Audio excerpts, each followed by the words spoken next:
All right, it's been a pretty busy day, but I did want to at least make a video with with Mr. Chip here, just going over some of the basic name practice that we're going to be doing with him and why that's important. We've been working a lot on leash pressure, and he's getting a lot better about refocusing when he feels it, which is great. So here I have him on a long lead. It's pretty quiet right now in the neighborhood. We'll be going either in the grass areas or sticking to off streets. But I wanted just a little bit more range, so that way we can actually practice him responding to his name and coming back, as opposed to just the leash pressure. So having a freedom leash like this can be a lot easier for this kind of exercise, but you just have to be really careful, of course, that he doesn't go into the road. Good boy. You don't get rope burn, tangled up in anything. Good boy.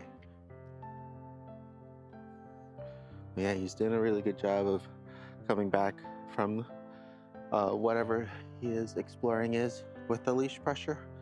But now we're just going to be trying our best when he's distracted, when he's not distracted, to just practice his name and then adding in some recall if he doesn't come back naturally. Chip. Oh, good. Listen, bud. Good boy. Good job. All right, let's go. And it's as simple as that, but it can be very important. Right there, he was quick to respond, but he didn't have his nose into anything and he didn't have any distractions. So that's why, like right here, he's pushing through the leash pressure. So we can try his name here. You can see he's on a trail and he's about to pull hard. Chip, come here. Good boy. Good job. Good boy. So instead of using additional pressure on the leash, we're able to use his name to get his focus, and then we rewarded him for refocusing. And then that way we didn't have to pull him back to us. I'm gonna go ahead and use the leash as a boundary here so he doesn't keep getting into everybody's home. Okay. And what I'll do this time is I'll use his name and then start going in the opposite direction, kind of like with the leash pressure last time, right? Just to give him a little bit more incentive to to catch up. I wanted to do it in a situation right there when he's kind of really hard stuck on a scent or something and pulling, but he stopped beforehand. So here we go. Chip. Come on, bud. Good boy. Yes. And now when he's coming back to me like this, we can practice the heel position. Good boy. Yes. And then later on, we'll work on maintaining that focus. Good boy. But right now in the early stages, we're just kind of working with both the leash pressure as well as his name recognition. I'll use the leash here as a boundary so he doesn't just keep going off. He's very distracted by the couple. Good boy. Yes. Okay, so now that he's focused with them, Chip. Yes, good boy. This way. And the reason why, again, I'm moving when I get his attention and name is to help with that engagement, almost like a game of chase, right? So I get his attention with his name, I initiate the recall, and if he starts coming after me, perfect. I'm gonna kind of make him work for it a little bit more just by moving in a different direction. It's a pretty quick and short video, pretty easy, but it's gonna be very important. It'll just make everything else a lot easier. And today, while the weather is really nice, just being able to get some of this practice in while his nose is busy getting into all sorts of things. Okay. Chip. Yes, good boy. Come on. Come on. Oh, good job. Boy. Good boy. So especially at first, I'll be rewarding him every single time after he responds and comes back to me. Eventually, we can wean off of the treats by doing it every other time or adding in additional tasks before he gets the reward, right? Good boy. Chip. Good boy. Like asking him to sit. Good boy. And then Chip. And then asking him to heel. So, yes, good boy. With me? Good. Heel. Yes, up here. Good.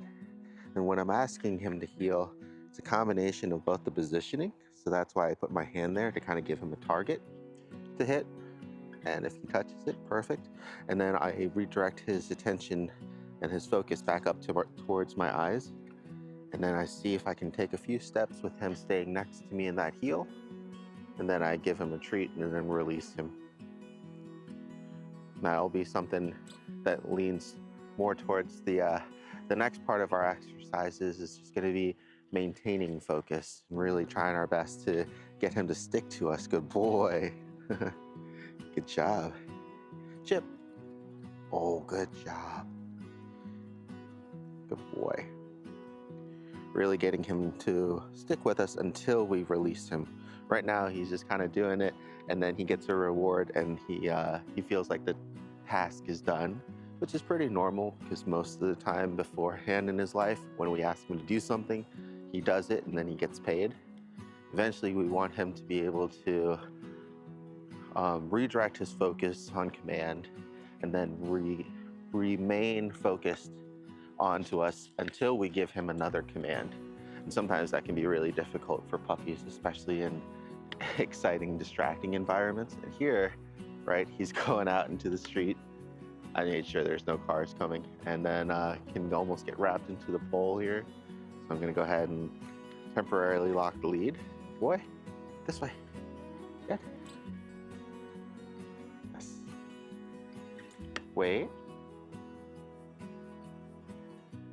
So now when I'm asking him to wait, I don't want to just hold him the whole time. I'm gonna use some leash pressure here. Yes, good boy, until he refocuses. Chip, sit. Oh, sit. Good boy, wait. I don't see anything that's out there distracting him, but that's fine. He sees something. Yep. And this is what I mean by having him remain focused until we release him, right? So he kind of broke early there. I have no idea what's so interesting for him. I don't see anything. But yeah, we want him to kind of stay, we want him to stay focused on us before we can release him. And now he's getting antsy and really wants to go. So I'm just gonna hold him here. Okay. Wait. And I'm just gonna pulse. I don't wanna have to hold him the entire time because then I'm doing all the work. I'm gonna help him and also make sure that he doesn't fail when I ask him to wait by not allowing him to move. Wait. But then when he stays still on his own, I'm gonna release. Wait, wait, wait. Yes, good boy. Sit. Good boy. Okay, free. Let's go find whatever it is you're so interested in. But yeah, that's how that would work, right? So if we ask him to do something, whether it's his name, whether it's wait, whether it's recall, we're kind of committing ourselves to that, because if we just let it go, then it'll be nothing for him to just let the command or the event go, right? And so when you do ask him, to say his name or to him to come or for him to sit or for him to stay, a lot of that is going to also depend on our commitment to it. Because if we just allow him to ignore it and continue doing whatever he wants to do, that's going to be the behavior that he learns. And he's just starting out, so this is all pretty normal. He really wants to go towards whatever it was that it was interesting to him. And I'm just holding the leash right now as a boundary. Now that he's also distracted, we'll do another name practice here with conditioning and response. Oh, never mind. Getting back to me. Good boy.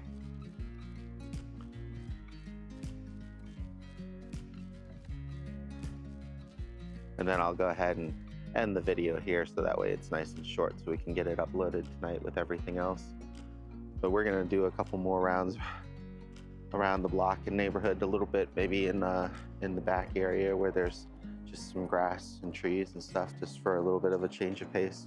But still just working on just the very basics, but it's gonna be really important to have good fundamentals going into anything else. All right, so his nose is down. Chip. Yes, good boy, come here.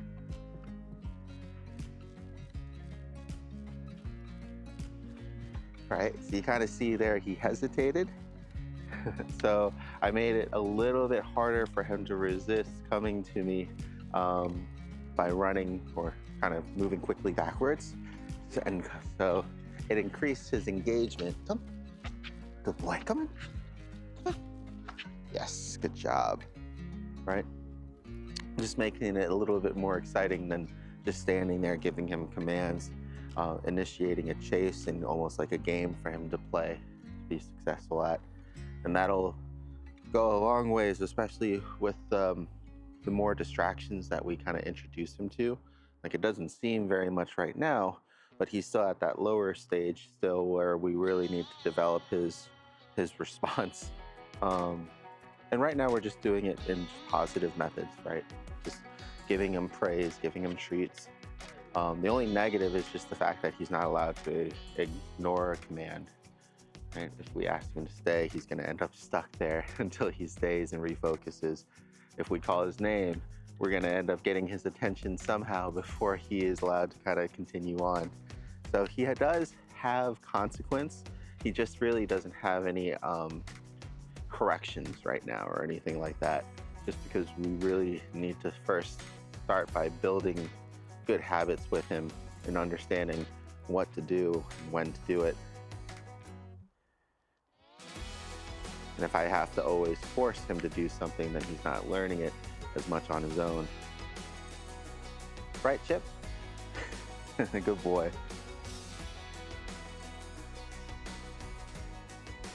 And that's sometimes an understandable problem that parents will have, especially with puppies. And stubborn ones or ones that are really hard to get their attention and control over, is they'll end up just kind of doing everything for the dog. And then at that point, the dog really doesn't learn anything because they're not forced to do they don't have to do anything under their own will until they're actually forced to, right? Like here, good boy, I'm just gonna reward him for paying attention to me and looking at me and sitting without any commands. I did do a hand gesture, but I just wanted him to focus on my face instead of the treat.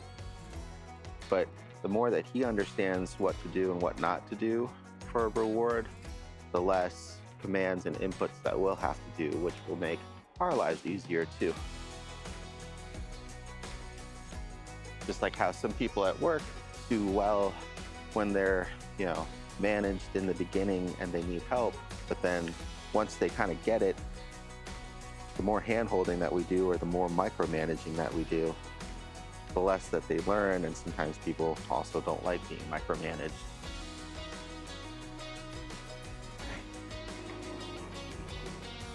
So just use leash pressure there to stop him from possibly going into the street. Good boy, come. All right, we'll go ahead and pause here. I don't want to ramble on too much. Good boy.